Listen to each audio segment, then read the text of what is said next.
Moskvadagi klinikani 20-30 ming dollar pul bilan ochgan.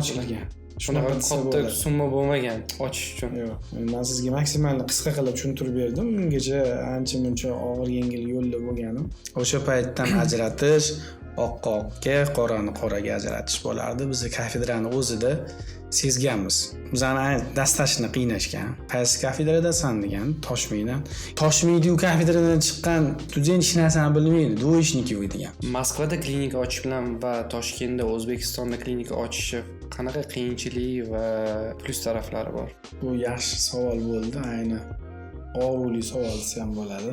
Men Moskvadan kelib bu yerda ish boshlaganimda qaytib ketgim kelgan. Mani xatoim shu bo'lgan, perchatka bilan barmog'imni tekkizganim uchun ishdan bo'shatib, shtrafovat qilib butonligiga olgan.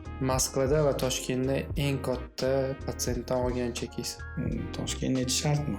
Bizning sharoitda qanaqa sifralar qilsa bo'ladi? Siz o'qishga, bilimga ketkazgan eng katta summangiz qanaqa summa bo'lgan? Bir yilda 56 ming, 60 ming dollar pul ketadi.